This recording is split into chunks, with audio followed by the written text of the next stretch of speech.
Ladies and gentlemen, boys and girls of all ages, welcome to the Paranormal Portal. It's Friday night.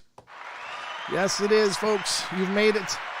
It is now the weekend, and the weekend begins. And I hope you've had a great Friday up till now. I hope you've got a great Friday ahead. A great weekend ahead, I guess is what I'm trying to say in a manner of speaking.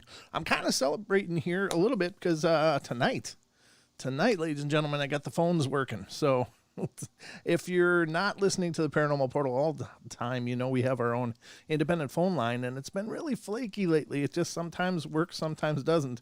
And the last 2 weeks, pretty consistently, it's not worked. So I did get it up and running. Unbelievable, I know, but that makes me plenty happy because it gives us a chance to connect. And if any of you out there have anything paranormal to share and be a part of the show about, I'd love to hear from you. And you can certainly call in.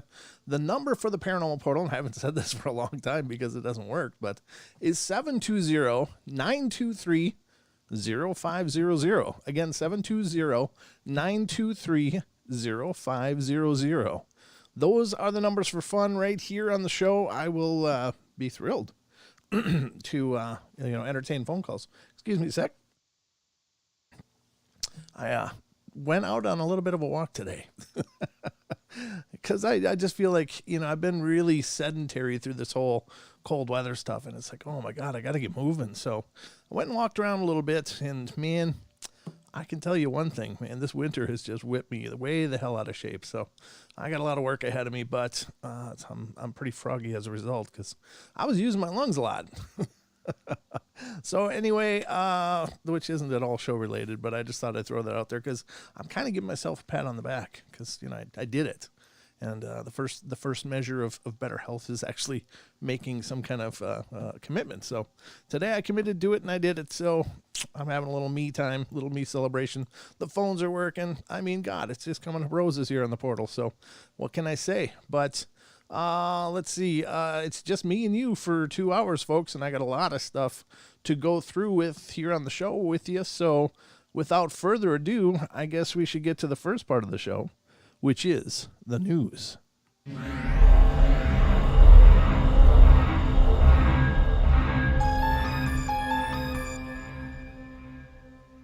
All right. I'm still playing with the sound effects buttons. I love those things. Those of you on YouTube, of course, heard something else. You know what? I want to try something here. Those of you on TFR, let me know if you hear this, because I've been trying to work on my sound settings, and I want to know if you guys are hearing the same thing that I hope you're hearing. Let's see. Let me just do this and then go back to this. Are you at TFR hearing any kind of sound right now other than my voice? Let me know in the chat if you would, please, because I'm trying to see if that'll work. Hoping it'll work. I'm trying to merge the two with the new soundboard and get that working. So, bam, I see you're in there, brother. Let me know, did you hear anything other than my voice, or did you just hear my voice? Was that it? That would help out a ton. Not really, Brent. Okay. You didn't really hear anything. Did you hear nothing else? Just me, like, breathing and stuff? Or did you hear it sound like that? No? Okay. All right, well, I'm still not done with that, apparently, folks. I still got my work cut out for me. Let me just move that slider down so just in case we don't get any extraneous noise. But this is the Paranormal Portal news desk. Looks just like the other desk, but I call this the news segment. And I got some really cool articles pulled up for you guys we're going to go into. And the first one I think is it's really kind of freaky, and it really kind of, I don't know if it stresses me out, but it concerns me because I don't think that life is just a collection of memories and thoughts. I think that we are defined as alive because of, I don't know, for lack of a better term, a soul. And I don't know that we can replicate that. But here's a group of people who think you can. And this is coming from animalien.com, and it says, "Death defeated, download the brain." So it's just that easy. Just download your brain. I wish I could download my brain so I maybe remember more. But it says research is already underway to defeat death, involving medical scientists and artificial intelligence experts focusing on creating the technology necessary to upload the brain's contents to a silicon support and then downloaded again to a new body. Oh, that's even creepier than I thought. This is not science fiction. In this article, How to Become Immortal, Upload Your Mind, U.S.-based researcher Terrence Aym, A-Y-M, okay, presents the latest focus on the scientific community in achieving immortality. He claims that the thoughts of futurists, cybernetic experts, and artificial intelligence researchers are converging on the same basic idea. Why not just upload everything that's in the brain, everything that makes a person who they are, into a computer, and then download it again into a new body? Doing such a thing would make the individual theoretically immortal. According to this research, there is already a task force working on his death-defying project, namely an organization called the Digital Immortality Institute, or DII for short, which has determined the 3 things necessary to achieve digital immortality are guaranteed internet access. Just don't let Microsoft have anything to do with it, and you should be a lot better off.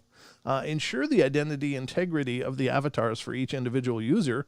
And finally, make sure the personality, memory, and everything that makes up the person is a unique individual, has been uploaded into the digital facsimile before the actual person dies.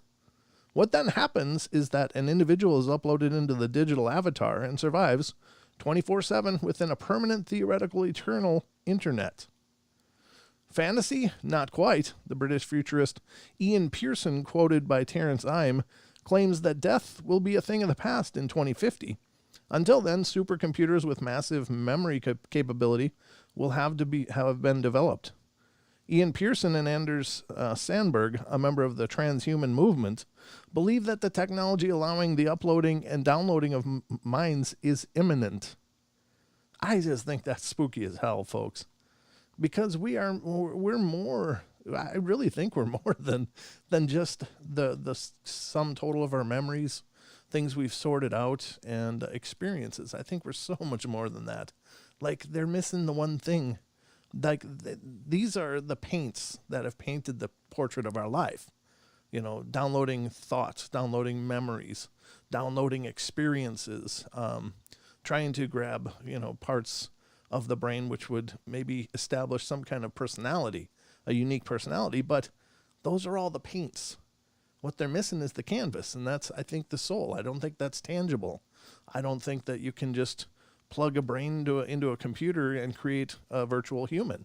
I don't think it's just that easy. I don't think so. That, to me, it may be a method to teach an artificial intelligence how to be more human, but it won't be a human in the traditional sense, in my opinion. Now, what is my opinion worth? Not a damn thing. I don't know anything about this stuff. I'm just some idiot with a microphone, but I swear I don't think you can boil us down to just a bunch of experiences and the electrochemical synapses. I don't think that that's what we are. I don't think that's the foundation of our being. So take it or leave it, but that's what they're working on, folks. They've got about, half of the puzzle. They're just forgetting that they need they need to have a picture on there or something. I don't know. It's really strange. I guess they're going to do this stuff regardless, but I find it interesting nonetheless. So that's the first article tonight. I don't know what you guys think of that, but I think that that's really creepy because I just don't think they're hitting the mark at all. So that's the first. We got a bunch more here in the news. The next article is coming from unexplained-mysteries.com. And this seems to be a theme tonight. In fact, last night's show, the night terrors I did on near-death experiences, and I'm still hitting this dead stuff. I don't know why. I don't think I'm subliminally charging this towards anything to be negative. It's just, this is really a curiosity. So this article is Bigelow offers $1 million for proof of life after death. Well, you can get that proof for about, $1.50 if he just goes and buys a round, or a piece of rope. You'll get your proof, or you'll know either way. But anyway, he says, entrepreneur Robert Bigelow is offering $1 million prize pot for the most compelling evidence of an afterlife.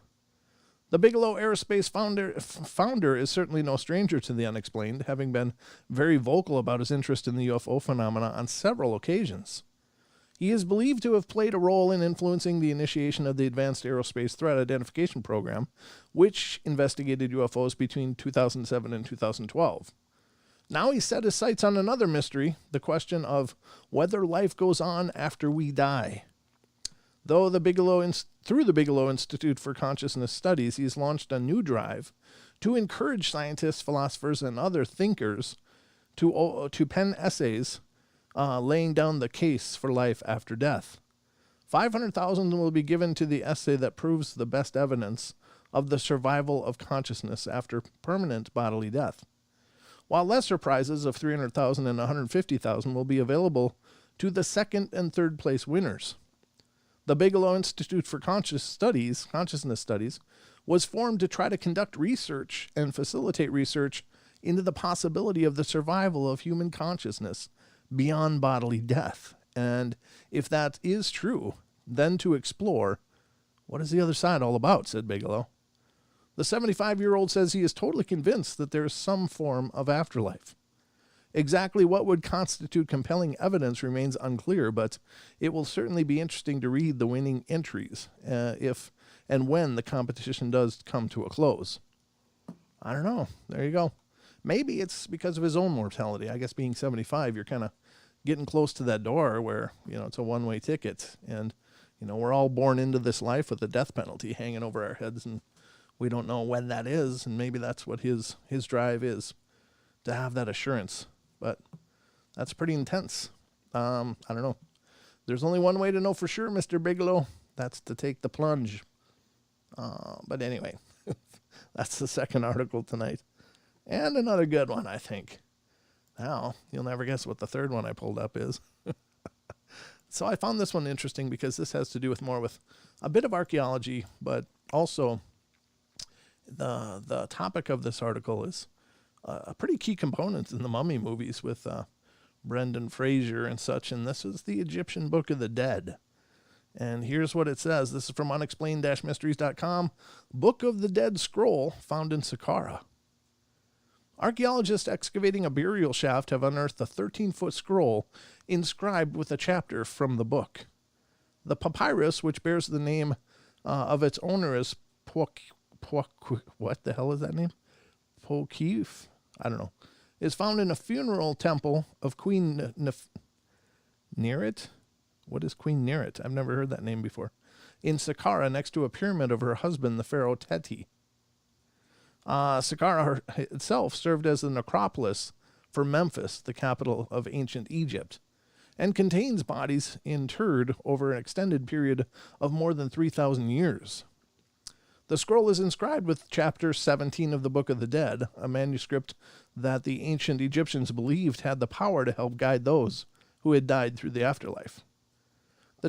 The chapter is thought to contain a series of questions and answers, a type of cheat sheet designed to help the deceased navigate their way through the spiritual realm. A number of burial shafts unearthed outside of the temple were also found to contain the remains of several individuals who were likely worshippers of the pharaoh who formed a cult after his death. Interestingly, the burial suggests that this cult endured for centuries and that many of its followers had expressed a desire to be buried at this location. So far, more than 50 wooden coffins have been unearthed there. So they found a part of the Book of the Dead. I don't know how many parts there is, or if it's already been found. I don't know, but to me, I didn't know that it had been discovered. If it has been discovered, or if there's other parts that have been discovered, I'd like to hear about that. So if any of you out there know that for sure, or have any information on that, I would find that quite interesting. So that was that one. And I think I got one or two more here for the news. Let me look at the time, see how we're doing. Yeah, we should be fine. Okay, so this one has to do with some UFO sightings over the last year of 2020. Unexplained-mysteries.com tells us that Scotland recorded 33 UFO sightings in 2020.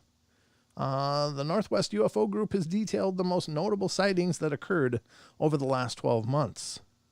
Scotland is certainly no stranger to the unexplained, given that it is home to the Loch Ness Monster, arguably the world's most famous cryptozoological enigma.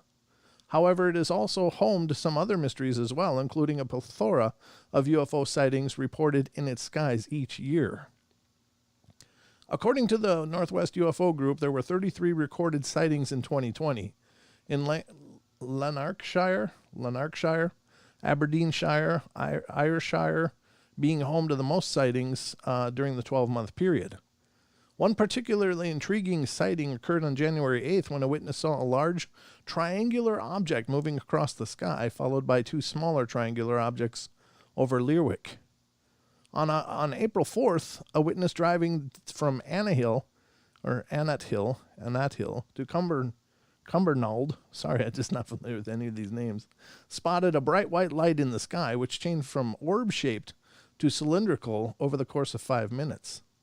Glasgow saw two notable sightings, one in May involving an orangey red orb in the sky, and another in July involving a witness who saw three lights in a triangular formation which stopped above them, before merging into a single light and zooming away at high speed without making any sound. Although these and several others remain unexplained, it is believed that Elon Musk's Starlink satellites, which appear as a row of lights in the sky, were to blame for some of the reports. It is consistent with similar reports from the UK as a whole over the same period. Well, there you go. So, I'd heard this before, though, that there's a big upswing in the number of UFO sightings. I don't know, if there indeed is, or if people are just really have more time on their hands, so they're looking to the skies a lot more, maybe.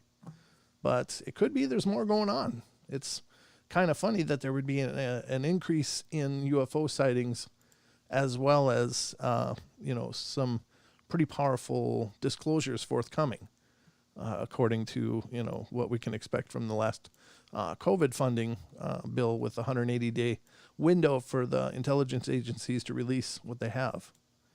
So we'll see. But the last of tonight's articles is from unexplained-mysteries.com. It's another one. I found this one interesting because it kind of takes a glimpse into mediumship or into the psychic phenomena. And this is, how can people hear the voices of the dead? How long is this? No, this isn't too bad. It says, the idea of communicating with the dead has been around for as long as human society has existed. Yet despite all of our advantages in understanding the inner workings of the brain, scientists have yet to explain the mechanism through which mediums can hear the voices of those who have passed. Now a new study being conducted by scientists at Northumbria University seeks to tackle this long-standing mystery, albeit from a less spiritual perspective, in the hope of better understanding the auditory hallucinations experienced by sufferers of schizophrenia and other similar disorders. Spiritualists tend to report unusual auditory experiences which are positive, start early in life, and which they are often then able to control, said psychologist Peter Mosley. Understanding how these develop is important because it could help us understand more about distressing and non-controllable experiences in hearing voices too. Along with psychologist Adam Powell of Durham University, Mosley recruited 65 clairaudient mediums as well as 143 members of the public to determine what differentiated them. The results indicated a correlation between high absorption, a tendency to become totally immersed in tasks, and to be able to easily tune out the world, and belief in the paranormal, but found no link between paranormal beliefs and the likelihood of experiencing hallucinations. The mediums, the researchers found, had no prior connection with spiritualism, but later adopted it because of their experiences and because it was personally meaningful to them. Our findings say a lot about learning and yearning, says Powell. For our participants, the tenets of spiritualism seem to make sense of both extraordinary childhood experiences as well as the frequent auditory phenomena they experience as practicing mediums. But all of those experiences may result more from having certain tendencies or early abilities than from simply believing in the possibility of contacting the dead if one tries hard enough. That's interesting.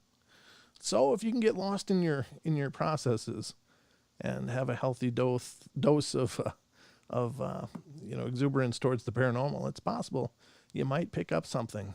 I guess, I tend to be, I believe I'm empathetic. Like you just feel things sometimes. And I think everybody is, don't get me wrong. This isn't a I'm special and you're not kind of thing. I think everybody is to a degree, because we've all had those bad feelings and stuff. And I think that's just us tapping into a more universal mind or universal energy that can kind of give us warnings of things coming. Sometimes those warnings will manifest in different ways depending on the individual. But some people would be more auditory hallucinations. Some people would be more visual hallucinations. And I'm using hallucinations not as a a mockery of it, but as to say that it's probably not something anybody near you would actually see as well. So it would be specifically tuned to that person, something they're perceiving, whether by pineal gland or whatever. So I don't know. Never heard voices. Never seen. I've only seen one apparition that I can remember, and that was about 18 years ago. So I don't think I've seen any since then. Just the fleeting shadows out of the corner of the eye, but nothing real concrete, folks. But anyway, that's the news, folks. I hope you enjoyed this journey into the Paranormal Portal news.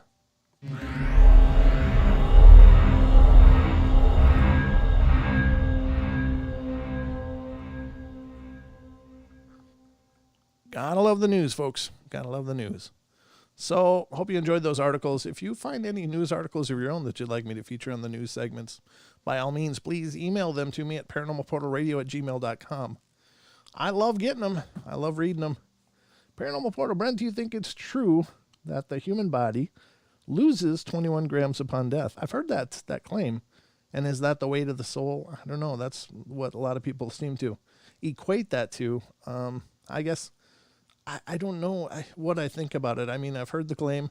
I guess it's possible. I don't have any differing evidence to compare to that, nor do I have any personal investment in that theory. It could be. I don't know. It's hard to think of something that we believe to be energetic would have any mass at all. I think our souls are kind of massless, or would at least not have a weight to them, I guess.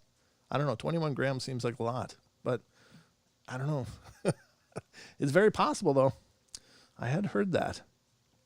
It's kind of a little creepy, though, too. But anyway, there's lots of theories about that. There's the Native Americans. I think their legends were seeing the steam rise off the bodies. Many believe that's what they interpreted as seeing the spirit leaving the body, as like this steam wafting off of the bodies. But what if they were also just able to see the energy rising up? Like they had an awareness of that because of their very centered nature and being grounded to the natural world around them. Maybe they could observe it. Maybe that wasn't unusual at all. Now, most people today, when they hear those claims, they think, oh, they were just seeing the steam rise off the body and they thought that was the spirit.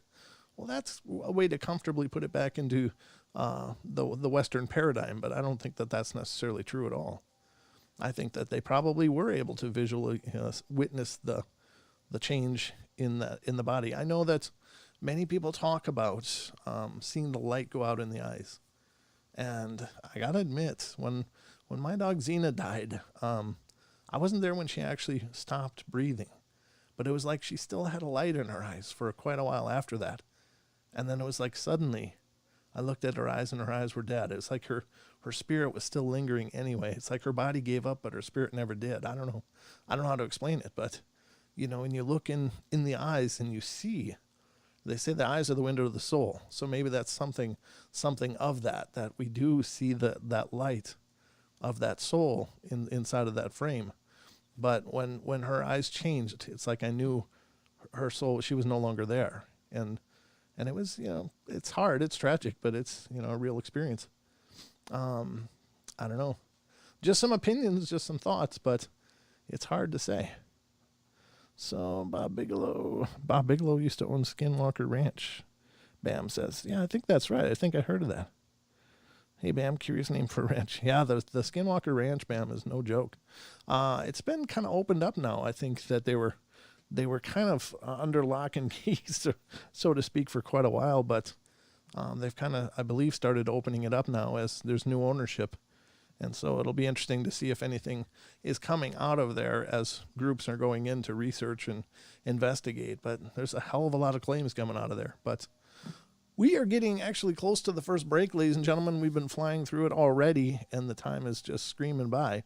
But we're into nearly the half-hour break. Now, if you're new to the show, just be advised that we are also broadcasting on TFR Live, iHeart, TuneIn, and TalkStream, and TalkStream Live. And so there is network breaks that are taken every half hour. So we have to take them on the YouTube feed as well. So just so you know, it's not because we're lazy. It's because that in order to keep everything in sync, we got to take breaks on YouTube too. So that's why you'll see breaks pop up on these Friday, Saturday shows. But they are 2 hours. But there's the bell. I'll be right back, ladies and gentlemen. Don't go away for more of the Paranormal Portal coming up in just a couple of minutes.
Thank you very much, ladies and gentlemen. Welcome back. Second half hour is upon us. We are cruising through the night. Special welcome to Leslie, who's just catching her first live stream. I was looking at her name, Aringo, Leslie Aringo. Welcome, Leslie Aringo. I hope I'm pronouncing that right. And welcome to Eliza. Those are a lot of new names, so it's good to see you, and great to see all the familiar names in there as well over in YouTube. And we've got a few over in TFR as well, tfrlive.com. Of course, we are simulcasting over there, and Bam's over there, Nightshade. Cold Brews is there. Kev Baker, the Baker Meister. I don't know. I can't think of anything more clever than that right now. Sorry. And All One is over there. So great to see you guys. Thank you so much for tuning in and being a part of my world. It makes me feel loved and cuddly and warm. And remember also our podcast, which is not the same as the YouTube show. Our podcasts are released on Sunday on all the major podcast platforms, so be sure to check them out if you haven't already. And if you're over on YouTube, please get subscribed and please like the streams. It helps us a ton, and feel free to share these streams to your social media to introduce more people to the Paranormal Portal. It's tough to get noticed in this multimedia world we're in, and we're always working hard at it. So every bit that you guys do to help spread the word, it means the world to us. So if you enjoy the show, please help me let people know about it. Got a bunch more things to read for you, to bring to the table. And again, remember, the phone lines are open. The number for the show, if you want to call in, you have something you want to share or some thought you want to put on the table, please feel free to call in. It's 720-923-0500. Again, 720-923-0500. Or you can just, wait, where am I? You can just look up here on your screen if you're on YouTube. Above my finger is that little phone number right there. So that's how you can get in touch with me. If you are not on YouTube, then just remember 720-923-0500. That's all I can do. I can lead you to the water, but I can't make you drink. I don't know. I get a kick out of myself. Sorry. I'm easily amused. All right, so we got some more of this paranormal fun that we love so well here on the show. And the first one, I think it's pretty cool. I don't know what to make of this. I just briefly glanced over the article as I was pulling up stuff for the show. I was like, this kind of makes sense to me. And oftentimes we think that reverse engineering alien craft would entail creating flying saucers or creating the triangles, the TR-3Bs, which are supposedly a man-made version of triangular craft that were recovered, or some other variation. But sometimes the reverse engineering is also things like maybe the fiber optics that we're using currently on the show here to communicate to the internet. Maybe it's the lasers and other technologies like that. Are they possibly reverse engineered tech from other worlds? And it's possible. I don't know. I don't pretend to know. I know that there's a pretty fierce opposition to that thought within the scientific community, that how can you take away from the glory of the discoveries of these hardworking researchers? And it's like, sure, I understand, but these claims keep coming up. They keep coming up, and maybe there's some merit to them. But others would be, of course, integrating those things that are reverse engineered into our technology now. And that's what this article is kind of about. And this comes from Mysteries Unsolved, and it's a very interesting article. Let me get it up here on the screen. And it says, patents suggest potential alien technology in the U.S. Army. How you like those potatoes, huh? They're hard at it. Oh my God, look at that font size. It's horrible. What do they think I am? I'm just a man, damn it. All right. According to some researchers, various governments, such as the United States, have recovered alien artifacts. They misspelled artifacts, I think. That's not how I would have spelled it, but they spelled it ARTEFACTS. Were these artifacts the source of much of our technology? Some people question this. There's a table of contents, but it says mysterious patents, inertial mass reduction device. Internal NAVAIR emails recently obtained by the War Zone suggest that the U.S. Navy is in possession of exotic energy-producing technologies of potential extraterrestrial origin. The patents created by cryptic inventor Dr. Salvatore Pais, P-A-I-S, bear names and descriptions such as high-temperature superconductor, high-frequency gravitational wave generator, electronic field generator, and plasma compression fusion device. All of which sounds very advanced and others mundane, don't they? The U.S. Navy also appears to have some type of hybrid aerospace/submarine craft that's patent applications revealed to be equipped with an inertial mass reduction device. A diagram of what the drive describes as the theoretical building blocks of a UFO-like craft is also present in patent applications. And there's an image on the screen here. I guess I could just quickly copy this over to TFR for those that want to look at some of this stuff. To me, it's, kind of just technical drawings. But anyway, dubbed as a ship using an inertial mass reduction device, the image above is one of many created by Pais, who, at the time these patent applications were filed, was an aerospace engineer at Naval Air Systems Command, or NAVAIR, and the Warfare Center Aircraft Division, NAWCAD, in Patuxent River, Maryland. Each of the recent Pais inventions relies on what the inventor calls the Pais effect. I don't know if I'm pronouncing that right at all, folks, so I'm sorry if I'm brutalizing that. Described in numerous publications by the inventor as the controlled movement of electrically charged matter from solid to plasma through an accelerated spin and or accelerated vibration under rapid, albeit smooth, acceleration, deceleration, acceleration transients.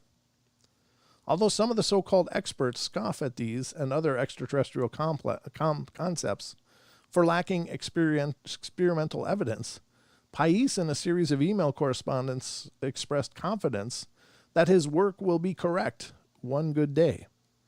Does the military have advanced knowledge of nuclear fusion technology? Though partially redacted, the emails and patent applications obtained by the war zone are a true revelation.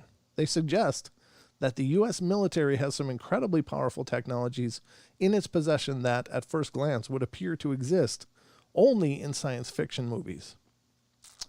This is apparently a photograph of Mr. Pais. That's pretty cool. However, Pais inventions are not merely chimeras. As evidenced by one of the redacted emails indicated that a doctor whose identity has been blocked from view gave his unreserved approval for a document covering patents. This doctor describes himself as one of the world's leading authorities on advanced power and propulsion/quantum vacuum engineering, and the email further explains that he sent Pais' study to several of his colleagues for review. Then it says, I would like to draw your attention to a recently published article, The High Energy Electromagnetic Field Generator, which has great implications regarding the feasibility of gravitational and therefore inertial mass reduction by accelerated spin and accelerated vibration of electrically charged systems. The enabling of extreme speeds of the ships and therefore the feasibility of intergalactic travel using current materials and engineering methods is possible with this publication.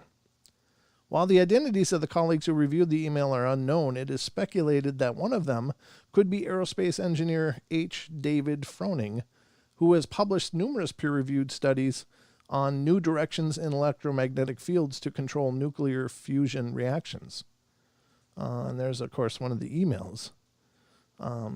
Many of the new technologies discussed in the Froning studies were patented by Pais, so it is safe to assume that the two have worked together in the past, and probably still do.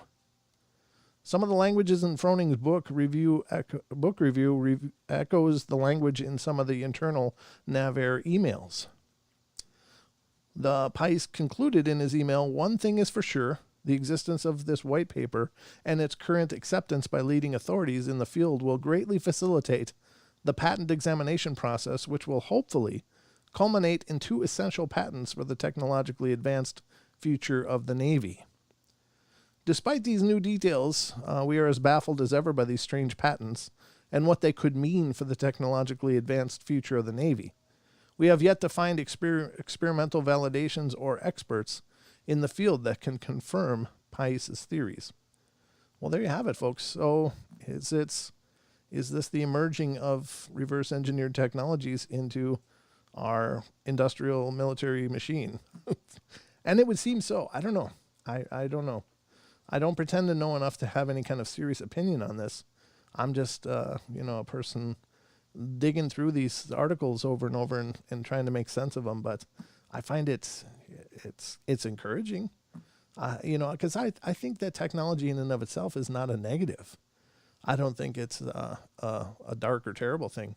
I think it can be, of course, but there's also promise in all of this. Like maybe the ability to move supplies and things around our Earth and to possible, bases elsewhere that would be efficient and would reduce the danger of such things in normality, in normally executed moves. Like maybe these kind of technologies will make it safer. And of course, I think I'm wearing a Star Trek shirt, right? So, I'm always excited about the future, that maybe someday we will, travel the stars. Maybe we will go out there and just see everything out there that we can. And probably won't be in my lifetime, but, these moves forward, I think, are monumental for our ability to, touch the stars. So maybe it'll happen. And maybe these are some methodologies that will evolve to help make that possible. I think these things are exciting. Of course, they're also unnerving, because as you empower one anything in this world, there's a lot of unempowered all of a sudden, and then comes corruption, which is always scary. But anyway, I guess all we can do is wait and see what emerges from all of this. But it is certainly possibly huge news. I don't know what you guys think, but that's what I think. Which is, it's my show, so you're bound to hear that. You're bound to hear my opinions on stuff, folks. That's just how it rolls. All right, we still got no phone calls, so we're doing good. I must drink something. This one I thought was an interesting article as well. This is, it's been a long time now since the Japanese tsunami, but there's some pretty spooky stuff that has been reported in the aftermath of the tsunamis. And there you can certainly find plenty of videos on YouTube and stuff that purport to show what might be spiritual activity in Japan and such. But you can find videos of spiritual activity everywhere in the world on YouTube. I mean, or other, maybe BitChute or whatever, wherever. But the point being that, of course, in the aftermath of any seriously powerful disruption of life and property and catastrophe, the psychic imprint would have to be just massive. And if those kind of things are what help to introduce hauntings or restless spirits, then they got it in spades in Japan, for sure. Yeah, that's probably true, Bam. The meltdown is still spewing radiation. And I'm sure it will forever. Yeah. I'm sure it will for the next several thousand years, unless we figure out some way to lock that kind of stuff down. But yeah, there's all kinds of aftermath from that still happening. That's a good point. But this article is coming from mysteriesunsolved.com, and this is Tsunami Spirits, the restless spirits and phantom taxi passengers of Japan's disaster zone. Yikes. Because of its harsh climate and the remoteness of the center, Tohoku, Japan's northeastern region, has long been regarded as the country's backwater. Along with that reputation comes a set of unflattering stereotypes about its people, that they're taciturn, stubborn, and somewhat enigmatic. Those are some of the nicest insults I've ever read. I'm not sure what taciturn means, but it sounds nice. In other words, rather than speaking their minds, they grit their teeth, bottle up their feelings, and go about their business in gloomy silence. But those very traits were seen as an admirable asset in the immediate aftermath of the 11th of March 2011 disaster that hit Tohoku's coastal communities when a disastrous earthquake was followed by a tsunami, then a nuclear meltdown at the Fukushima Daiichi reactors. It has been nearly 10 years since March 11th Tohoku earthquake, and it was a magnitude 9 earthquake that triggered a tsunami on March 11th, killing almost 16,000 people in Japan. The devastation caused by the tidal wave that reached 133 feet high and went 6 miles inland was cataclysmic. And there's some video of it, and rather than repeat that on the show, if you want to see the tsunami, go to YouTube and look for the Japanese tsunami. There's just horrendous footage of the damage and destruction. In the aftermath, the survivors desperately searched for their loved ones among the wreckage. Today, over 2,500 people are still listed as missing. Understandably, such tragic levels of loss are difficult for the survivors to cope with. However, a study conducted by Yuka Kudo, a sociology student at Tohoku Gakuin University, suggests that it is not only the living who are struggling to make sense of the tragedy, but also the dead. Using interviews conducted with over 100 taxi drivers throughout the eastern part of the country, Kudo reports that many have reported picking up ghost passengers. Even when there's been no rain, the cab drivers have been hailed by soaking wet passengers, believed to be ghosts of victims still drenched from the disaster. One cab driver in Ishinomaki picked up a woman with soaking wet hair, despite the sunny skies, who asked to be taken to an area of the city now abandoned due to the tsunami. After a moment of silence, she asked, "Have I died?" And when he turned back to look at her, there was no one there. While another tells the tale of a man who asked the driver to take him to a mountain before he vanished. In a similar situation, another cabbie picked up a young male passenger, roughly the age of 20, who directed him to another part of the district. This area was equally devoid of buildings, and once again the driver was shocked to learn that his fare had disappeared. The supposed riders involved in the account, which many compares to the phantom hitchhiker urban legend, were generally young people, and Kudo has a theory about that. Young people feel strongly chagrined at their deaths when they cannot meet people they love, she said, as they want to convey their bitterness that they may have chosen taxis which are like private rooms as a medium to do so. Kudo's investigation into the incidents showed that in every situation, the taxi drivers legitimately believed they had picked up an actual passenger, as all started their meters and most noted the experience in their company logbooks. Yuka also found that none of the drivers reported any fear during their encounters with the ghost passengers. Each felt it was a positive experience in which the soul of the deceased was finally able to achieve some closure, while many of them have learned to avoid picking up passengers along those places. There's a video apparently that's linked in the article here. It's taxi drivers in Japan report ghost passengers. So that's something that could be looked at for more information. On its own, Kudo's study is interesting, but cab drivers are not likely the only ones in Japan who have reported seeing ghosts in the tsunami-devastated towns. The police have received hundreds of reports from people who see ghosts where housing developments used to be, and long lines of phantoms queued up outside of former shopping centers. While many have witnessed the figures walking past their house in the evening as darkness fell, mostly they were parents and children, or a group of young friends, or a grandfather and a child, and some people were all covered in mud. However, the police have not found any concrete evidence of such events. They have begun collaborating with exorcists in the area. Whether one believes in the supernatural is beside the point. The point, according to many local priests who exorcised many tsunami-induced ghosts, is that people really believed they were seeing them.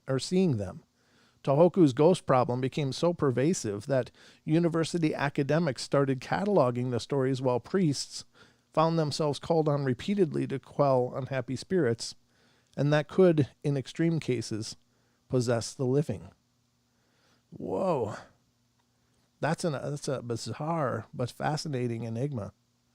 I suppose if there's that many people that were wiped out so quickly, they're not going to have that closure. They're as fast as that wave hit, I'm sure thousands were killed just instantly. Just boom.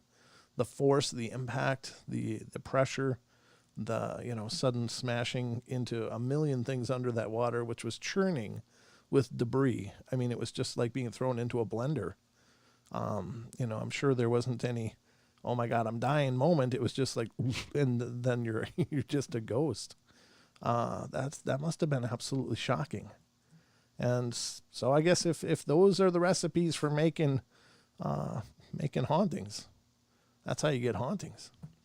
It's very sad though. It's very tragic to imagine all these people wandering, just confused, just unsure of what the hell just happened, what has been happening, and how they're stuck in that moment. They're stuck in that situation, in that confusion for all these years, unable to process or come to any reconciliation about it. And maybe it's true. Maybe these cab rides are a way of release. Like they're finally getting into a cab as a metaphor for moving beyond. And you know, when the one claimed, have I died? It's like, boom, maybe that was the moment she disappeared and started the transition, because it just maybe suddenly occurred what was going on. Now, I don't know. I often wonder about what is it these spirits perceive in that really confused state. And I can't really understand it, but I think it's got to be a horrible way to be, because you don't have any kind of rationale or anything to build a foundation on in those situations.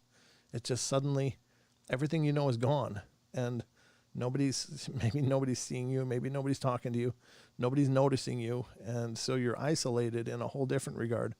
I just got to wonder, can they see each other? Can they see other spirits? Can they talk to each other? And I don't know. I mean, that's just a bizarre question, I think. But I don't know. I'm telling you. And to think we just saw the film Ghost with Demi Moore, Patrick Swayze, and Whoopi Goldberg. Oh, that's the Paranormal Portal. We talk about this stuff. Brent, hate to break this, but they have been working with the above since the 50s or earlier. This is nothing new.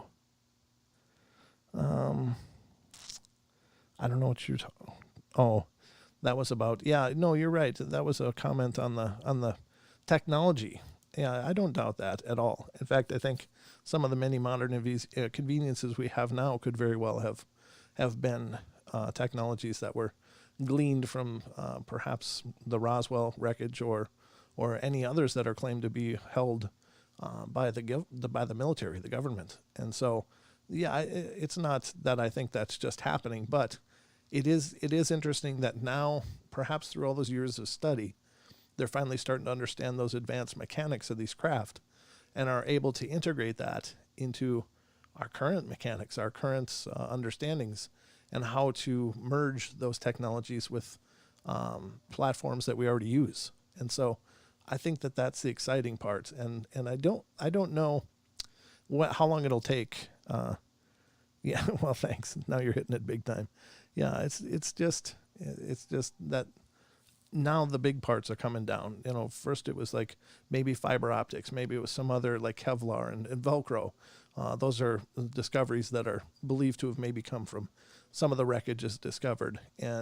But now it's like propulsion systems or mass displacement or, you know, things like that. The bigger mechanics are starting to be worked out, I think, and integrated. So that's, you know, could be some incredibly fundamental changes due to reverse engineering this stuff. And it doesn't surprise me. You know, I mean, if you were to drop a Volkswagen into, you know, medieval Europe, how long would it take them to, you know, really dig into it and see what's going on in that engine? You know, could they understand it? And how long would it take for them to really see what they've got?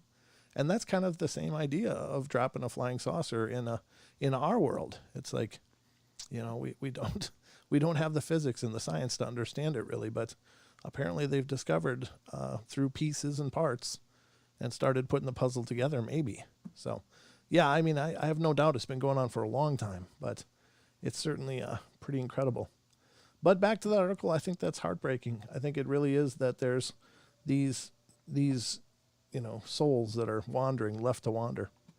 I think that's very tragic. So I don't know what you guys think, but we are getting close to the hour break. My God, these nights just go fast, and it's you know, it's crazy. It really is a time anomaly here on the portal. I never get used to it.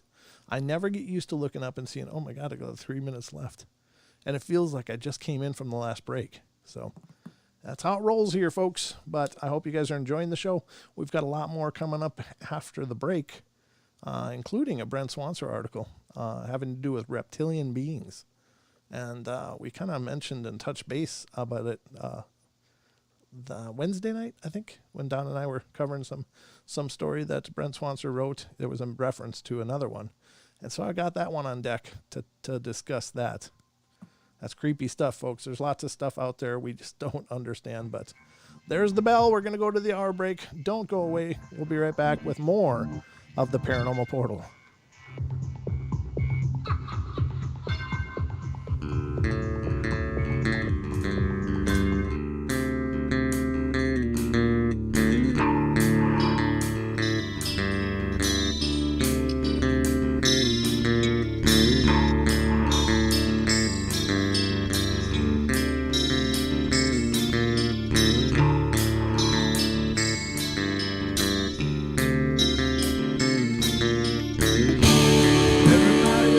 Play their games. Everybody loves to place their bets.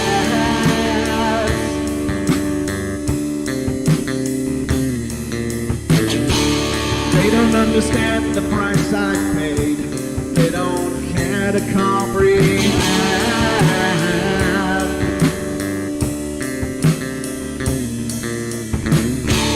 Trace their lines upon my body, dripping scars across my heart.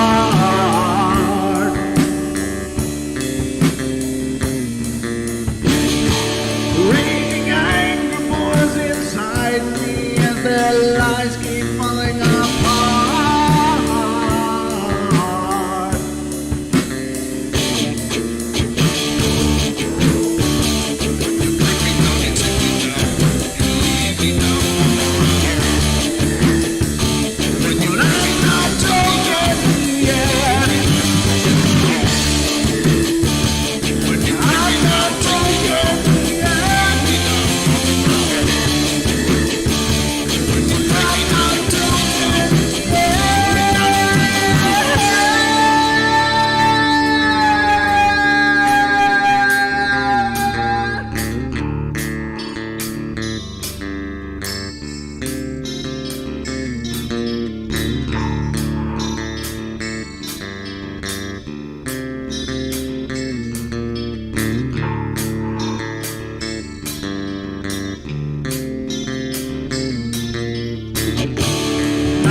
With my silence, I am not a stupid boy.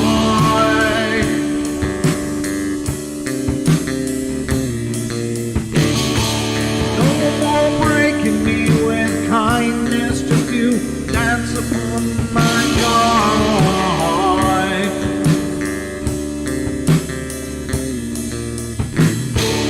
Leading me with empty promise, you're just another fucking mess.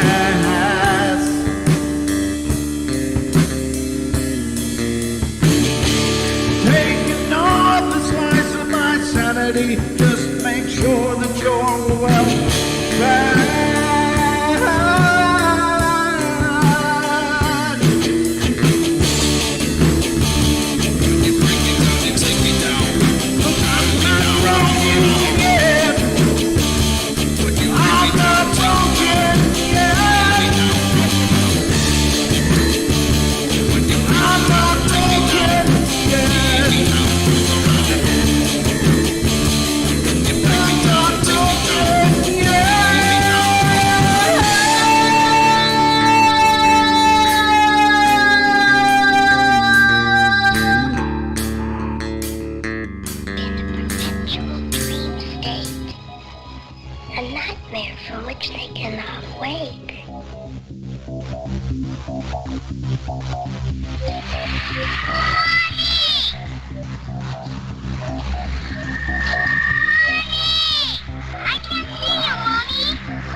Caroline not like those she's with.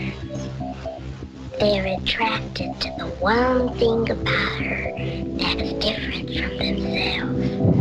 Her life force. It is very strong. It gives off its own illumination.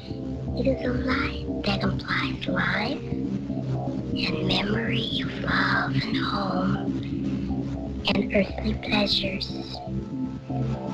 Something they desperately desire, but can't have anymore.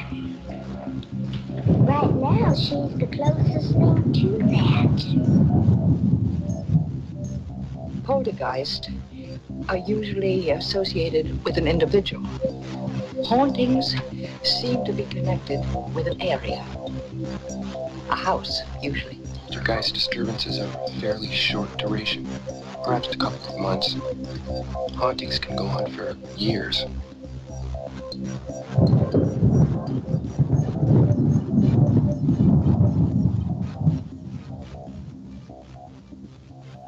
It can go on for years, and so can that intro. Wow. All I have to say is, welcome to the Paranormal Portal, hour number 2, ladies and gentlemen. Hope you're enjoying the show as always. Those of you on YouTube, I hope you're all subscribed and liked, and you've rang that bell so you'll be back every time we do the show. I, of course, love doing it, and I love meeting new faces. I don't know if that makes sense, but I meant it from the depths of my heart. So, without further ado, let's get on with the show. And we're back. Enough of my promotional stuff right at the back end or the front end of the second hour. Still not quite smooth with that. I'm working on it though. I'm gonna be all golden here pretty quick. But anyway, welcome to hour number 2. It's upon us, folks. We are into the second hour of the show already, and we got a lot more to go. So as such, I hope you're ready for more. Eliza says no. What are you saying no to? No, not. I don't know what's going on. I sometimes look at the chat like trying to get an idea of what's going on, and I usually don't know. I don't know much. But I know that I am glad to bring you hour number 2, and as such, we got more articles to cover here. The phone lines are open, though. Let me say it again. 720-923-0500 is the number for fun here on the Paranormal Portal. If you want to call in, you've got something paranormal of your own to share, I'd love to hear it. Feel free to do it. I'll be waiting and watching as often as I can. Little forewarning, sometimes I get tied up in an article, so you may be on the phone. Just be patient. I'll see it eventually. I don't think I've missed many of them in the history of the show. Once in a while, but usually I catch them. So the odds are in your favor. Isn't that from the Hunger Games? May the odds ever be in your favor. Something like that. Anyway, I'm going all Katniss on you here.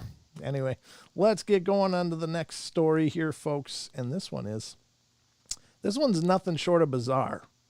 I don't know what to think of this. Well, I don't know what to think of a lot of this stuff, really. I'm fascinated and overwhelmed in many ways by the paranormal and the supernatural and the unexplained. But this is one of those weird stories that's like, what the hell? So let's get into it. And you guys can tell me if this makes sense to you, but it's plenty strange. I'm going to just let you know on the front end. This is from mysteriesareunsolved.com as well. And this is Trovance. Yeah. The Living Stones of Romania. We were number 2 in Romania on our podcast, by the way. That was really cool on the iTunes charts. That was fun. We hit number 2. It says, they grow, they multiply, and they move. These are stones, folks. I don't know what the hell's going on with these stones, but there's something creepy about it. Now, of course, Romania is one of those places where there's all kinds of weirdness. But let's see what it says. It says, there are strange places across the world. But these places make our planet such a wonderful and unique place. Among its many oddities and beauties, Earth has living stones. Although not literally alive, they are geographical features in Europe which have the ability to grow and to move. It's actually a natural phenomenon. The most famous examples are located in Romania. In the town of Costesti, there are odd rocks dubbed living stones that are locally known as Trovance. These strange, extraordinary, weird rocks seem almost out of a Hollywood movie. They can grow and multiply and essentially move. Trovants the living stones. And there's a few images. I guess I can copy this over. I don't know if my tag's sticking out here. I don't want to look all stupid with a tag sticking out the front of my head, but let me put this over in TFR for the listeners there. If you want to see what these things look like as well, there you go. All right, so Trovants the living stones. Trovants, the living stones, are made out of a stone core, but their outer layers are made out of a kind of sand which forms around the inner core, acting as a shell, and it's their outer shell that causes the stones to essentially grow. Their name derives from the German words Sandstein Konkretion, I don't know how the hell to say that, Sandstein or Stein Konkretion, I don't know, which means sandstone concretion or cemented sand. These stones can grow in size to a few millimeters, but as large as 10 meters in diameter. Because of their ability to grow, these geological weirdos are dubbed the living stones, although different people call them by different names. In Romania, the stones are called Trovants, which is a term coined by naturalist G.H.M. Margosi in his work The Tertiary in Oltenia, where he makes reference to the odd geological features. For a long time, researchers have tried to demystify the living stones capable of autonomous movements. A lot of different versions have emerged, and one even states that Trovants are a silicone form of life, or silicon, yeah. It is also possible that they are conscious. Some scientists even claim that Trovants are capable of breathing, of course very slowly, a single breath. Thank you. I don't know if that was Freudian or not, but my apologies to any family groups out there watching. A single breath, I got to find out where. A single breath lasts from 3 days to 2 weeks.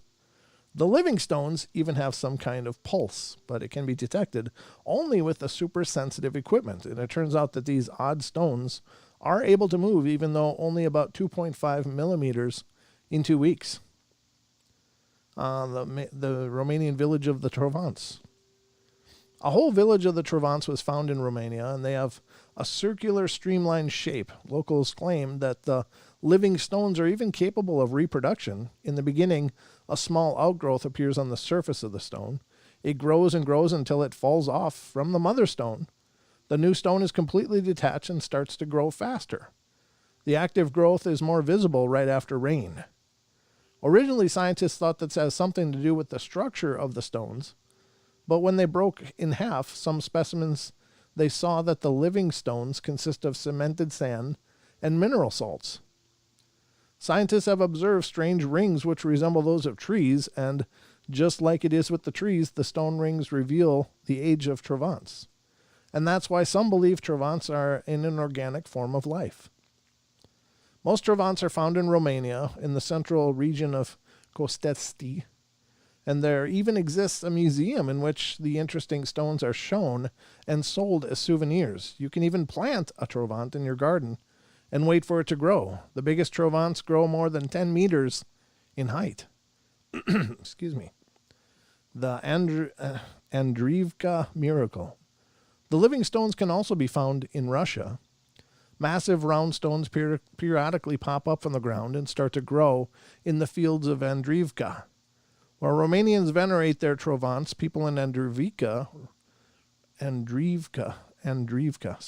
worship theirs. The ancestors thought that the stones possessed the power of Mother Earth, and if you touch them, you could be gifted with strength and health. Russian and Romanian Trovants consist of cemented stone, but they are unusually tough to break or smash. Usually no one touches them, so they have the chance to grow from little pebbles to enormous megaliths. Some interesting facts about Trovants. Trovants are always fascinating and mind-boggling natural wonders that attract people from all over the world. Here are some interesting facts you should know about Trovants, the living stones. The first fact is the living stones are real, although the most popular are located in Romania, similar geological features have been found around the world. Trovants can grow in size from a few millimeters to a few meters in size. Trovants are not uniform. They come in different shapes and sizes. Some weigh no more than a few grams, while there are other examples that weigh several tons. The living stones are made by highly porous sand accumulations in sandstone deposits. Some have calculated that Trovants grow 4.5 centimeters a year. However, no scientific study has confirmed their exact growth rate. The Romanian Trovants need rainwater to grow, and every time it rains, the outer shell absorbs the minerals from the rain, causing the Trovant to grow. For centuries, the locals of Costesti were aware that some of the boulders in their region appeared to grow and even might be alive. A thought that's still controversy, but if we are able to confirm that Trovants are able to breathe and reproduce, then we should really start considering them as living beings, isn't it? I don't know. I mean, if it's just a function of mineral growth and such, then would stalactites and stalagmites potentially be living as well? Because they grow. They don't really move, but they grow. I don't know. That's pretty interesting. Could it be another kind of life? Well, the other part of it is do you think that everything has a consciousness? Does everything that exists have a consciousness? And I guess I kind of feel that way personally, and it's up to you to define it for yourself, whether you think that that's possible or not. But I think that I don't know, God, how far do I want to dive into this one? But I think that we live in a canvas in the mind of the divine, so to speak. So everything that exists on this canvas is imbued with the divine by some measure or something. So it may have a life. It may be a different measure of life than what we're familiar with, but could the trees be alive? Sure, we know they're alive. Could the plants be alive? Sure, we know they're alive, but they don't move either. So could stalagmites and stalactites be alive? Well, maybe. And then the Trovants, of course, as well. So I think it's interesting. I think that many ancient practices and schools of thought put spirit in everything. Everything had a spirit. The earth has a spirit. The sky has a spirit. The water has a spirit. The fire has a spirit, and so on and so forth. And so, to think that we, by some virtue of divine right, are the only ones with spirit, then I think that's very close thinking, and I think we're closing our eyes to the enigmatic beauty and wonder of what the divine mind is. I don't know how else to state that, and I don't mean to try to convince anyone of anything. Of course, make up your own mind. It's your paradigm. Every living thing has some sort of consciousness. I agree with you, Bam. I think so too. But could everything? Earth, Gaia has electromagnetic force, thus alive. Good point. Nightshade, thank you for your thoughts on that. I think that, for us to determine what is alive, what isn't alive, I don't know if we're qualified. We certainly know maybe what's human, and even that gets a little sketchy sometimes, because when you look at the complete horrors some people are capable of, it's hard to consider them human. They're alive, but are they human? Well, maybe not. Maybe there's some perversion or something else, but I don't know. I think acknowledging the divine and everything is a powerful thing. I don't think it's misguided at all, but what do I know? And by a basic measure of physics, energy is neither created nor destroyed. It just changes form. Well, if there is a divine creator, then everything that exists came from the energy of that divine. So, therefore, it's a bit divine. Just saying. Those are my 2 cents for what it's worth, but definitely come to your own conclusions. But I think that the living stones is very interesting. I wasn't really familiar with that too much. I think I'd heard mention of it years ago, but it's one of those things that's easy to pass by. It's like you're looking for Dogman, you see living stones. It's like, oh, they're balls that move. Okay, next. And you pass it by. But I think that not everything in the paranormal and in the supernatural has to be fantastical. And of course, we're more entertained by the fantastic and by the the enigmas of such things. But there's a lot of amazing things going on around us, and we have this real concrete measurement of what is worthy of of our attention. And I think sometimes the littler things are just as worthy. That's kind of what we touched on before. Where is it? This is another one I wanted to read. We got about 10 minutes before the break. So I wanted to read this one, and this is Alyoshenka, the Christim dwarf, the alien from outer space. I don't know if this is the one Stephen Greer had or not. It looks like it could be. But let's read it. It says, in the mid-90s, in the vicinity of the city of Christim, a mysterious creature appeared, the origins of which still cannot be explained by any of the numerous versions. There are many blank spots in this story. The events have already been overgrown with numerous rumors and speculation. Some eyewitnesses to the strange phenomena refuse to give interviews. The stories of others are frank inventions. It all started with one curious document of an unseen yet real baby called Alyoshenka.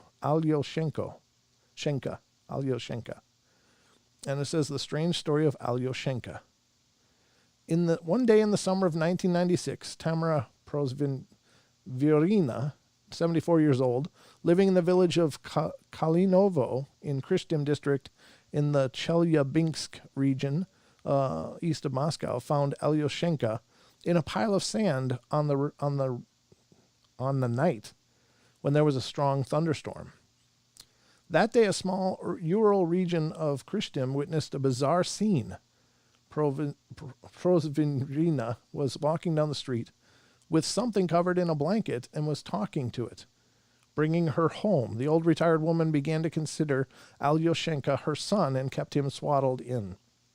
She was telling us, "It's my baby," Alyoshenka, short for Alexei, but never showed it.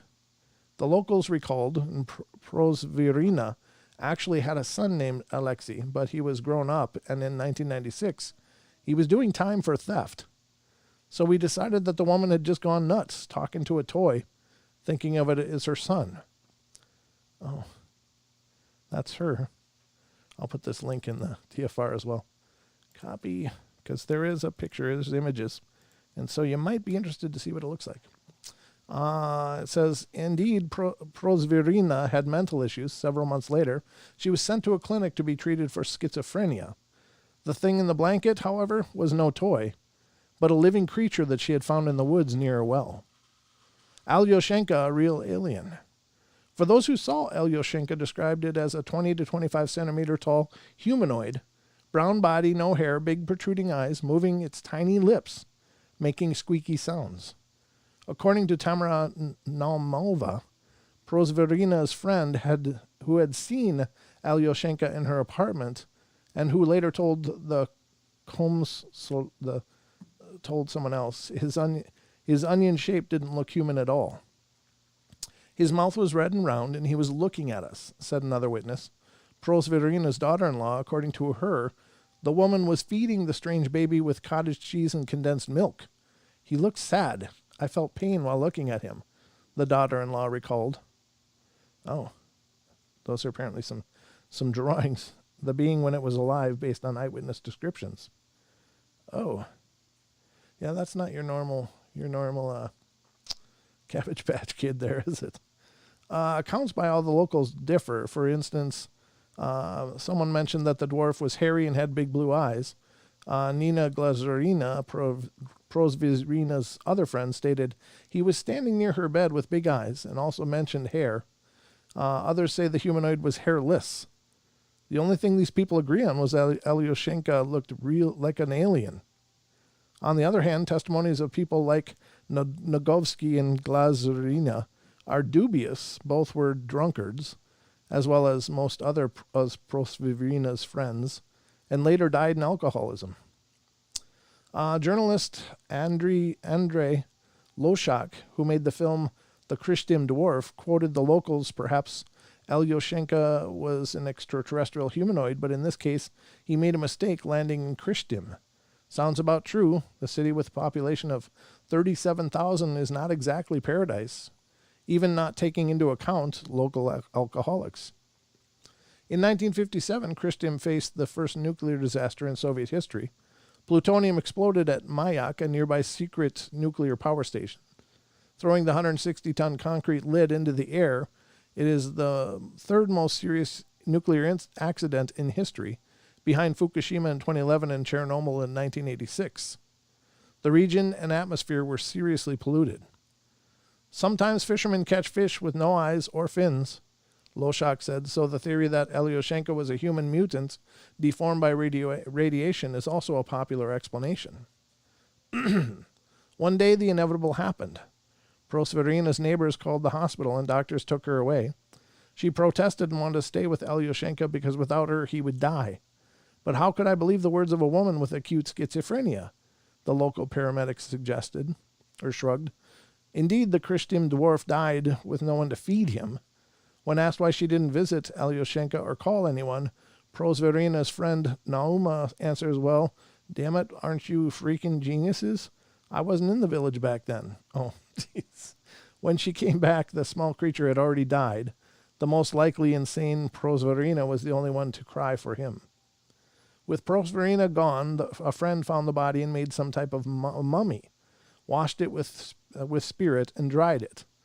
Wrote a local newspaper later. The man was arrested for stealing cable and showed the body to police. Vladimir Bendelin was the first person who tried to make sense of the story while being sober, Loshak says. A local police officer, Bendelin confiscated Alyoshenka's body from the thief. His boss, however, showed no interest in the case and ordered him to give up this nonsense. But Bendelin, who, look at the name, look at how long that name is. I can just say who Pravda, ironically called Fox Mulder of the Urals, started his own investigation with Alyoshenka kept in his fridge. Don't even ask what my wife told me about it, he said grimly. Bendelin failed to confirm or refute his extraterrestrial origins. A local pathologist said that he wasn't human, while a gynecologist claimed that it was just a child with terrible deformations. When Bendelin made a mistake, he handed the dwarf's body over to ufologists who took it away and never gave it back. After that, Alyoshenka's traces became completely lost, with journalists searching for more than 20 years. Alyoshenka's body still hasn't been found, and it's unlikely to be. His mother, the pensioner Prosverina, died in 1999, hit by a truck in the dead of the night. According to locals, she had been dancing on a highway. Most of those who had met him have also died. Still, scientists, journalists, and even psychics argue about who or what he was, offering very bizarre versions from an alien to an ancient dwarf. Nevertheless, serious experts remain skeptical. Something akin to Alyoshenka, a humanoid mummy found in Atacama, Chile, that's the one Stephen Greer had, I think, has the same appearance but was proven in 2018 to be a human whose phenotype was caused by rare gene mutations, some previously unknown. Most likely, the Christian dwarf wasn't an alien. In Christian, however, everybody still remembers him and his gloomy fate. The name Alexei is now extremely unpopular in the city. Pravda reports, who wants their child to be mocked as Christian dwarf in school? Oh, there's the mummified... I don't think this is the actual footage of that, though, is it?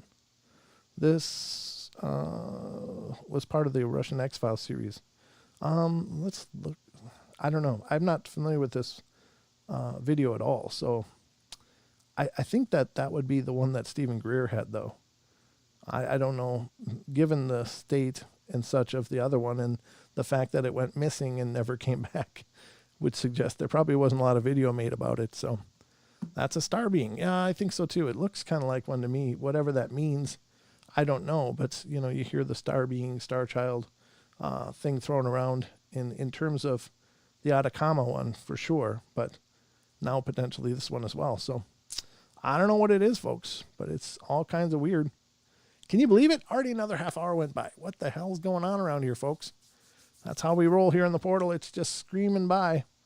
But we are going to be going to break in just a moment. But before we go, I just want to say if you're listening on TFR, iHeart, TuneIn, or TalkStream Live, that you can, of course, continue your Friday festivities of the weird and paranormal and esoteric and otherworldly. Tune in after the show to hear Paisley Wild, The Spaces Between, which is coming up after the portal. And she also simulcasts her stream on YouTube as well, youtube.com/thespacesbetween. So, and then following that on TFR, iHeart, TuneIn, and TalkStream Live is the Duke with World Bigfoot Radio. So lots more coming up yet tonight. So don't give up, don't give in. Just keep the dial tuned and the entertainment rolling. And yeah, other than that, we're going to be right back in just a couple minutes, ladies and gentlemen. And we'll be back for the conclusion of the show tonight. Hopefully it's well worth the last little bit of wait. We got one more article to go. It's a Brent Swanser having to do with reptilian beings, encounters with reptilian beings, folks. It's going to be a good one. So don't go away. We'll get into that in just a couple minutes.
That has gone fast. Welcome back, ladies and gentlemen. Last half hour of the Paranormal Portal is upon us.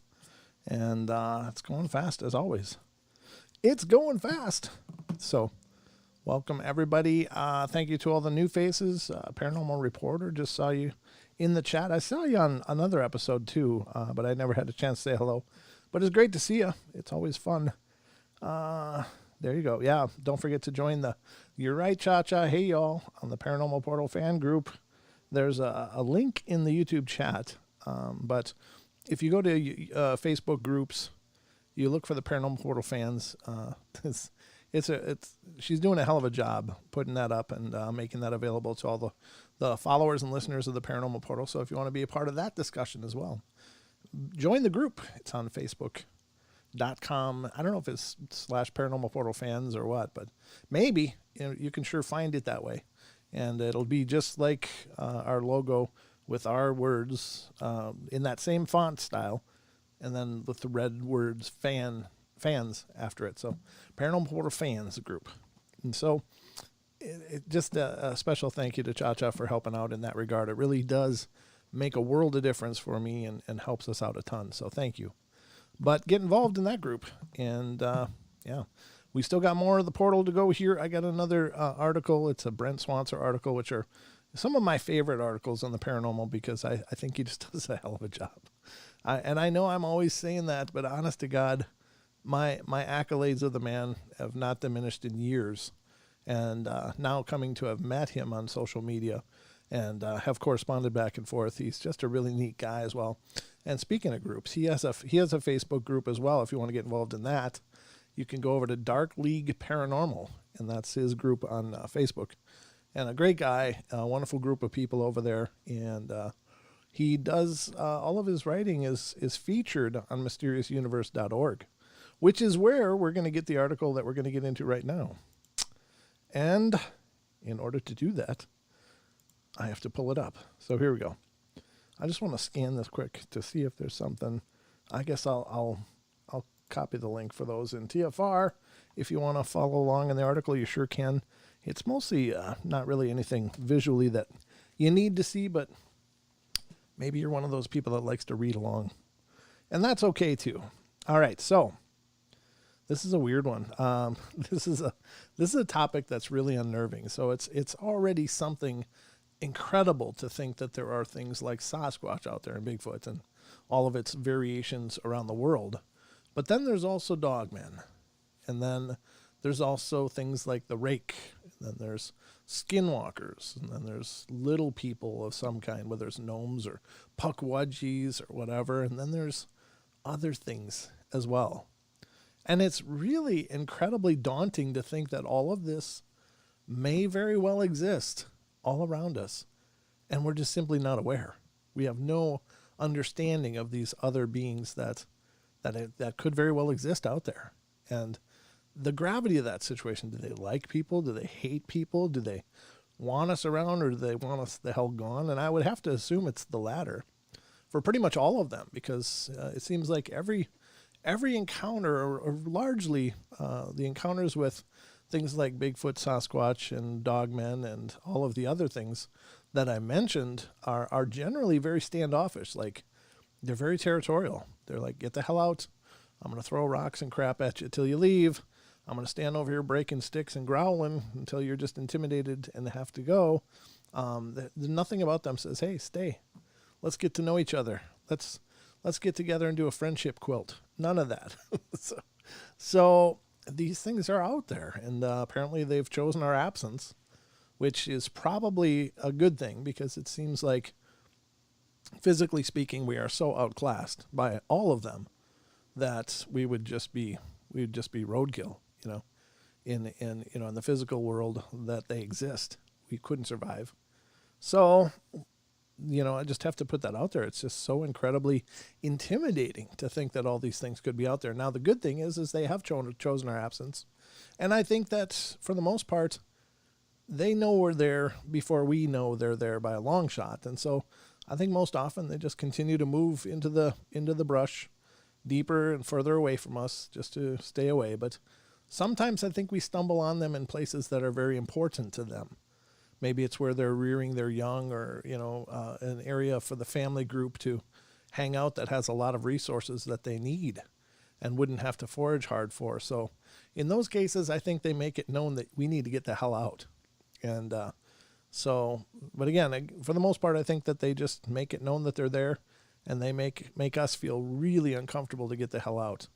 So let's get into these reports, though, because these are the reptilian humanoids, and we don't even know anything about these. I mean, at least with Dogman and Sasquatch, there's enough encounters people have had that you kind of get a bit of a barometer. It's like, if you're walking around and you hear something bipedally walking around you, breaking sticks, knocking wood, throwing pine cones and acorns and small stones, it's probably time to go, or they growl or bluff charge. We've got these indicators. We got this laundry list of guidelines to observe. And if those happen, we know that it's in our best interest to get the hell out.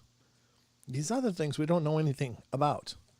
It's like people just, boom, they're there, and they look horrible, and they look like they're hungry, and they may very well eat us. We don't know. So I think in the other cases, at least they don't prey upon us actively. So let's get to this article and see what it says. Again, from mysteriousuniverse.org by our very own Brent Swanser, dated November 27th, 2019. And I would encourage you to head over to Mysterious Universe and check out the site. Incredible laundry list of incredible authors as well. Nick Redfern is a writer over there regularly contributing, as well as Paul Seaburn and several others. And it's a great site for all of the paranormal and Fortean topics. They're all represented there. They do a hell of a job. So definitely support that site. So let's get into this one. It says, some of the most far out and truly outlandish humanoid encounters on record are the many reports floating around out there of what we can only be described as reptilian bipedal lizards of some sort. There is actually a wealth of accounts of these terrifying monstrous entities out there, which are varying in some aspects of appearance, but all describe extremely bizarre reptilian humanoids. Such reports are usually weird, often baffling, and terrifying, frequently absurd, sometimes absolutely bonkers, and always beyond any easy explanation. Here, we will take a look into the very bizarre world of sightings of bipedal lizardmen humanoids. We'll start with some reports from way back in the 1950s, and one of these was recounted on the site Phantoms and Monsters by a woman who claims her great aunt had told her of this experience. One day she was visiting this great aunt, who lived in a rural farm in the southern United States, and asked why she always sat out on the deck with a fully loaded shotgun near at hand. And that was when the elderly woman told of a truly terrifying experience she had in the 50s. She told her that one evening their dogs and farm animals had suddenly all gone nuts, restless, panicked, and making a racket outside. Dogs were barking, pigs were squealing, and it was just an utter cacophony of noise, making her think that something was very wrong. She then says she grabbed her shotgun and headed outside to check it out, and that was when she would come face to face with something that would change her forever. The woman says of her great-aunt's rather dramatic account, she didn't see it immediately, but when she looked toward the barn, there was a big pond on the side of the barn. She saw a frogman, as she called it, coming up from the side of the barn, and it was walking towards her. It wasn't that tall. She said stood maybe 5 foot 4 inches, and a little bit taller than her. He had webbed hands and was walking straight to her. She yelled to it to stop, but it kept walking. She stepped up on the porch. She stepped off of the porch with her double-barreled shotgun, and she shot it dead. The blood of the reptilian was green.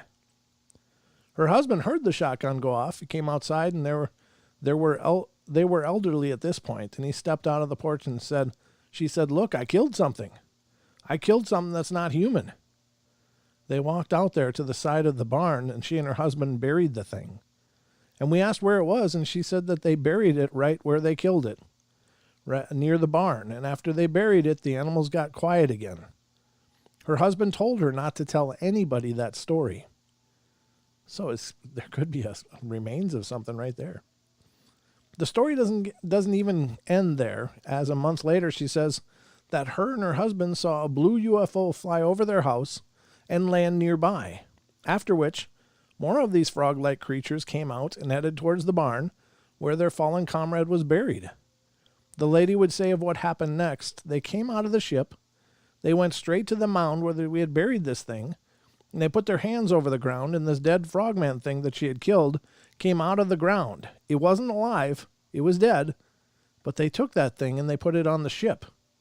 Then they went over to the pond, and they raised up their hands, and a spaceship came out of the pond. The pond was bigger than a regular-sized pond. It was almost the size of a small lake. They looked at them, the great aunt and her husband, but didn't say or do anything. They went back on the ship and zoomed back into the sky. That's why she always kept her double-barrel shotgun always next to her. Even when she went to the chicken coop or anywhere else, she always kept her shotgun with her because they might come back. Yikes. Quite strange to be sure. In 1954, there's another report from a man who says at the time he had been working on the U.S. naval engineers at Zaragoza Air Base near Zaragoza, Spain, as a contractor refurbishing the NATO base.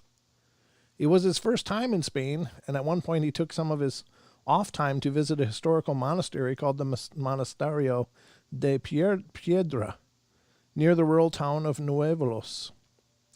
He would meet up with a woman who he offered to guide him around the area, and they set off on a hot August day, with the scenery proving to be so enchanting that the witness decided to stay another day, checking himself into a local inn. This story sounds familiar. And that evening, he decided to take a stroll around the rustic inn and its adjacent vineyard, finding his way down to a nearby stream with only a flashlight and the moon to light the way, where he saw something run through the water around 50 feet away. He couldn't make out what the figure was at first and sort of wrote it off as maybe an animal. But as he continued on his way, he began to hear a strange sound emanating from the dark, which is described as sounding like a loud, guttural yak, yak, yak. He climbed up over some rocks trying to figure out where the otherworldly sound was coming from, and says he came across an opening in the rock face that held within a grotto about 15 feet deep and littered with the bones of small animals, which took on a rather sinister ambience in the dancing beam of his flashlight.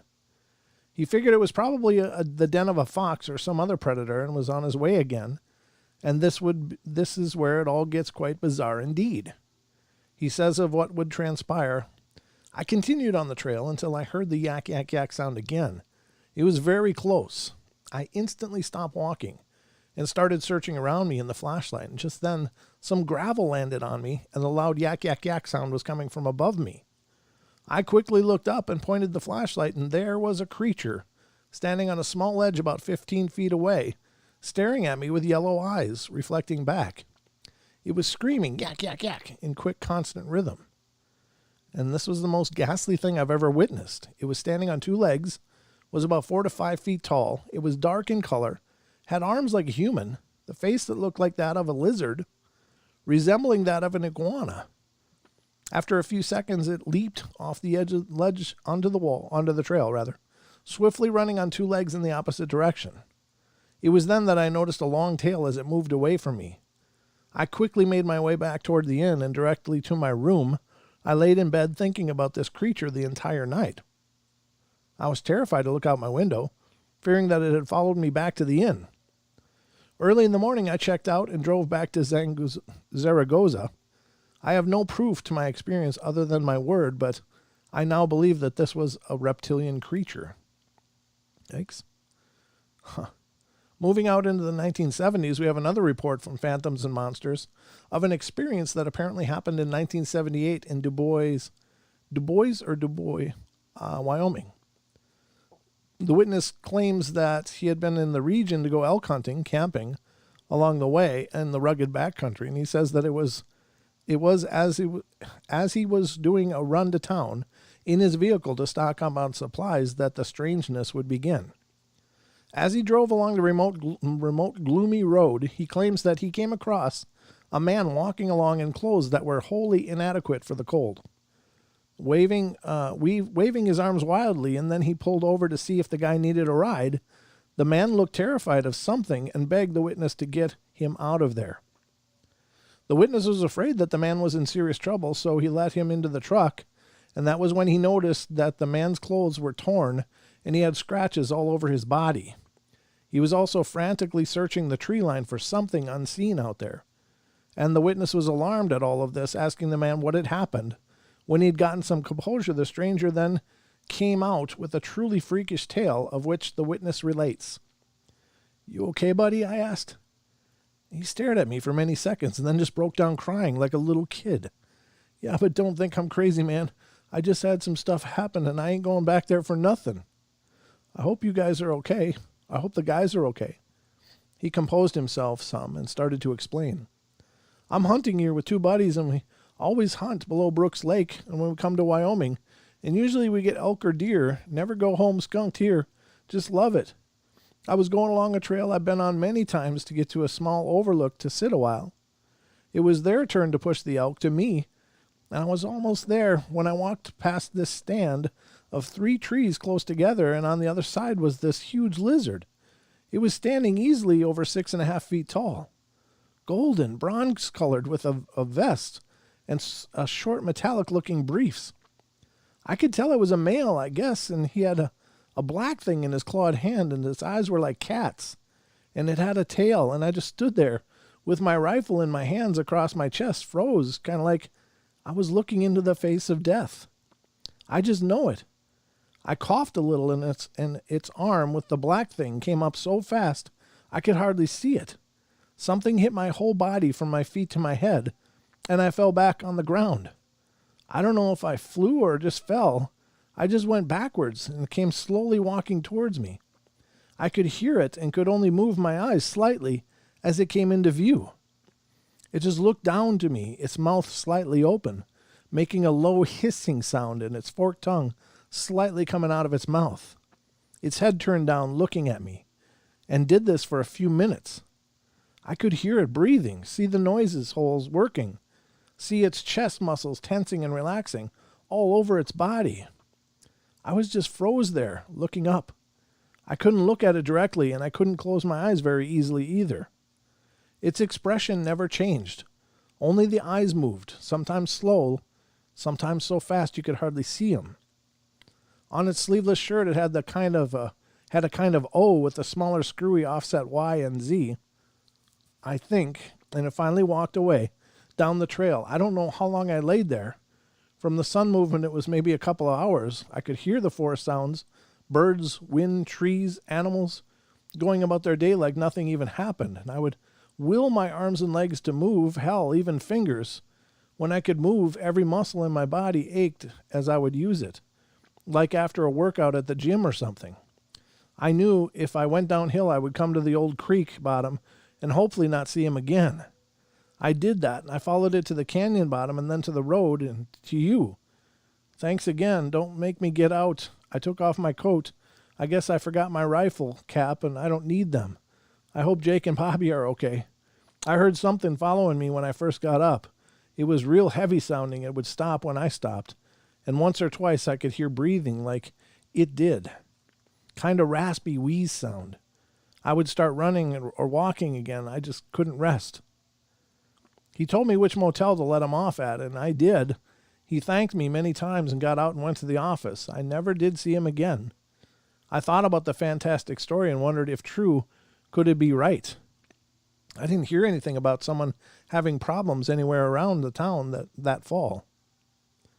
Considering the very dramatic tone, one wonders if there is anything to this report, but it is certainly weird. In 1984, there was another encounter from the National Cryptid Society from a witness called Kelly in Honey Grove, Texas. She says on this evening she had put her daughters to bed as usual and was lying down trying to fall asleep when her dogs started snarling and growling in a very menacing way, as if they were very scared of something.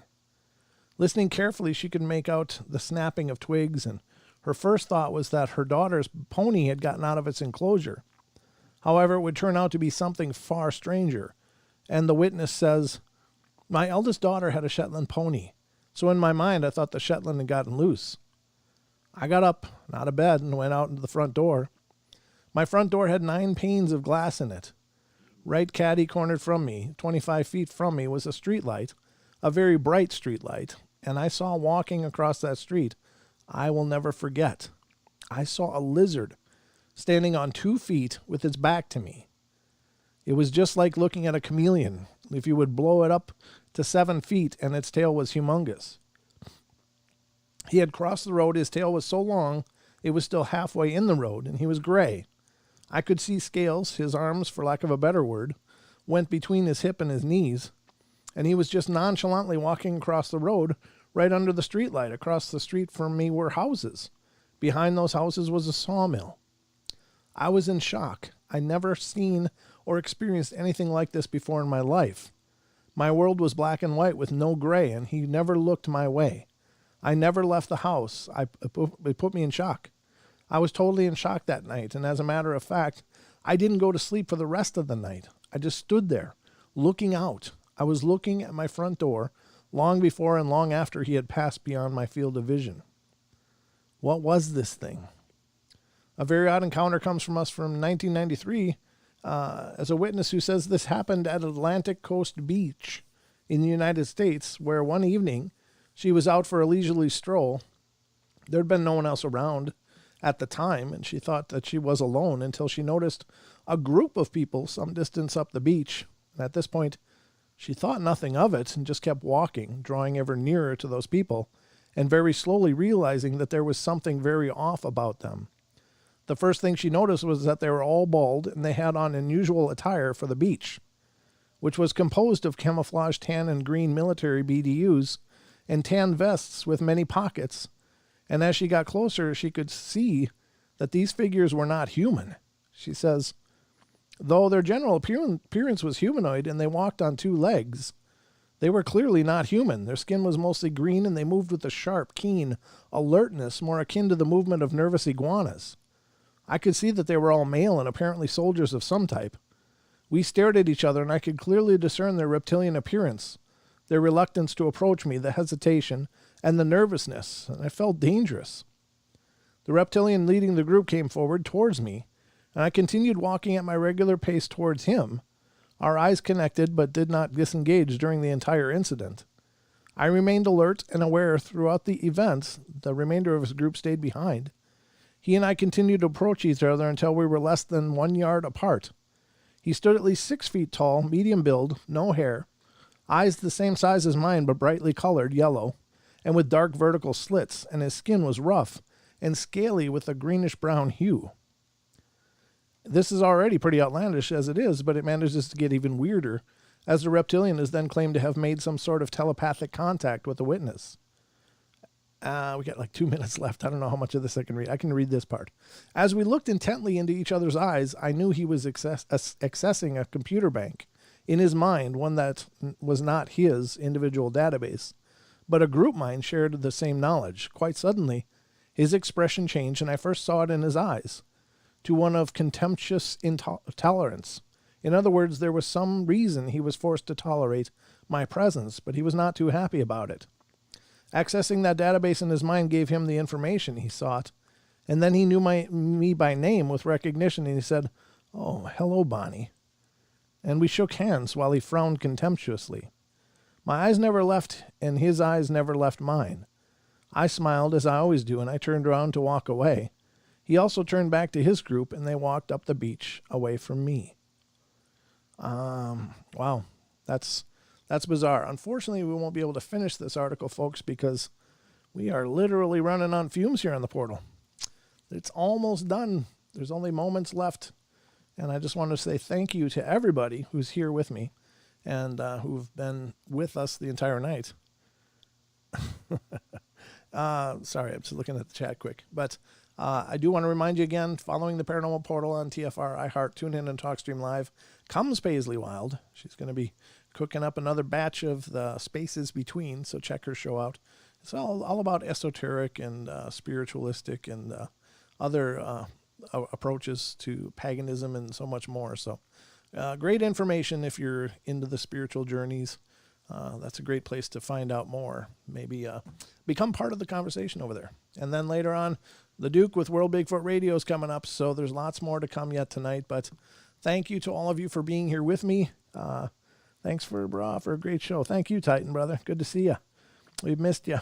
And reread that story tomorrow night. It sounds really good, really creepy.